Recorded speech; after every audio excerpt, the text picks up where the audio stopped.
Hello guys, Assalamu alaikum. Welcome to my channel Masud Land Service Institute.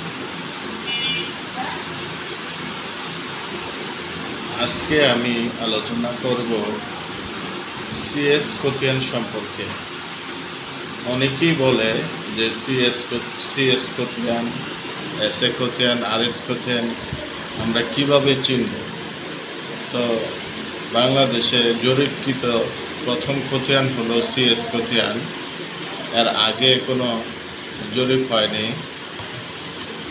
1888 সালে এই CS ভূমি জরিপ শুরু হয় এবং সর্বশেষ শেষ হয় 1940 সালে। এটি বাংলাদেশের প্রথম খতিয়ান। তো এই খতিয়ানটি প্রথম পেজটি 2 কলাম বিশিষ্ট হয়। প্রথম পেজে এই একটি কলাম, এই কলামের উপরে থাকে জমিদারের নাম, আর নিচে একটি কলাম আছে, এই কলামে থাকে জমির মালিকের নাম, এবং এখানে জমিদারের নামের পাশে হিস্সা দেওয়া আছে।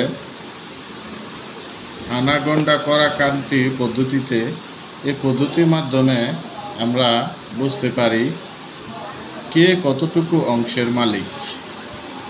এবং এইখানে থাকে রায়তি স্থিতিবান, অর্থাৎ জোতদার কে। রায়তি স্থিতিবান হচ্ছে চিরস্থায়ীভাবে মালিক। এই মালিকরা এই জমিদারের আন্ডারে মালিকানা প্রাপ্ত হয়ে এই জমিদারকে জমির খাজনা প্রদান করে থাকে। এবং পরবর্তী পেজে জমির দাগ নাম্বার থাকে। আমরা এই খতিয়ানটিতে দেখতে পাচ্ছি 26, 27, 28, 29 এরকম অনেকগুলা দাগ। তার পাশের কলামে আছে জমির রকম, নাল, এবং এই পাশে আছে এই দাগে কতটুকু জমি আছে তার পরিমাণ। যেমন 26 নাম্বার দাগে জমির পরিমাণ 16 আনায় আছে 30%। 27 নাম্বার দাগে 116 আনায় জমি আছে 27%।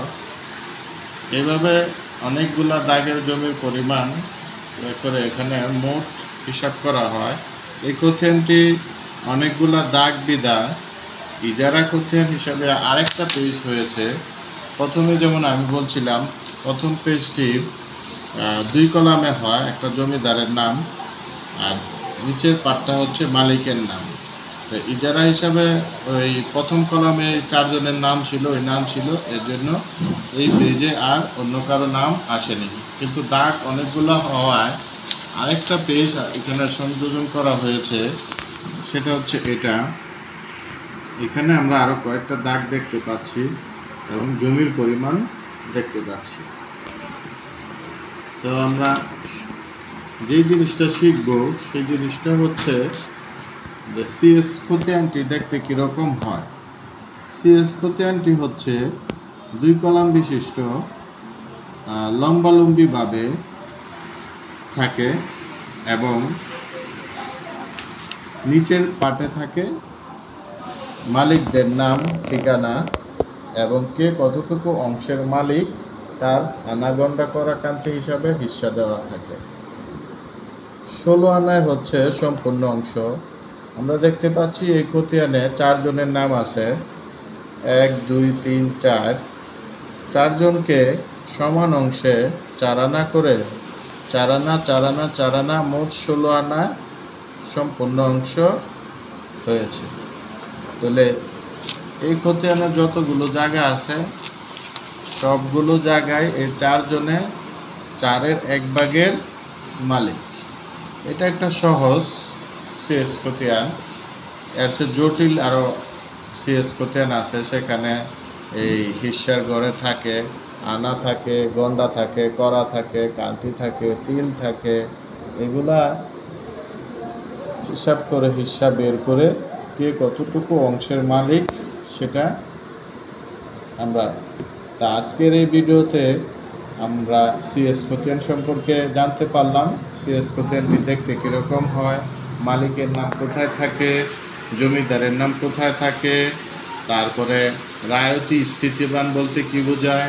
রায়তি স্থিতিবান হচ্ছে চিরস্থায়ীভাবে এদেরকে এই জমিদার মালিকানা দিয়েছে এবং এই জমিগুলোর খাজনা এই মালিকরা এই জমিদারকে প্রদান করে থাকে। এবং পরবর্তী পেজে আমরা শিখতে পারলাম যে জমির দাগ নাম্বার, হচ্ছে দাগ নং, দাগ নাম্বার, জমির রকম অর্থাৎ জমিটি কোন শ্রেণী, যেমন নাল। এখানে একটা দেখতে পাচ্ছি পতিতর পরে নাল। তারপরে হচ্ছে জমির সীমানা, উত্তর সীমানায় কি আছে এখানে সেটা নাই। অনেক সময় অনেক সিএস কলামে, মন্তব্য কলামে নাম দেওয়া থাকে। যদি কোনো ব্যক্তি বা কোনো মালিক কোনো দাগ এককভাবে দখল সত্ত্বে মালিক থাকে তাহলে মন্তব্য কলামে দেওয়া আছে, কিন্তু এই খতিয়ানে মন্তব্য কলামে কারো নাম দেওয়া নাই। সুতরাং যেহেতু আমরা প্রথম পেজে দেখতে পাচ্ছি যে 4 জন মালিক, সুতরাং প্রত্যেকটা দাগে 4 জনে 4-এর 1 অংশ করে মালিক নিয়ত আছে। আজকে আমরা এই সিএস খতিয়ান সম্পর্কে এখানেই শেষ করলাম। পরবর্তী ভিডিওতে আমরা এসএ খতিয়ান নিয়ে আলোচনা করব। আমার এই জমি সংক্রান্ত আলোচনা আপনাদের যদি ভালো লেগে থাকে তাহলে আমার পাশে থেকে আমার চ্যানেলকে সাবস্ক্রাইব করবেন এবং পরবর্তী ভিডিও পাওয়ার জন্য অপেক্ষায় থাকবেন। আসসালামু আলাইকুম।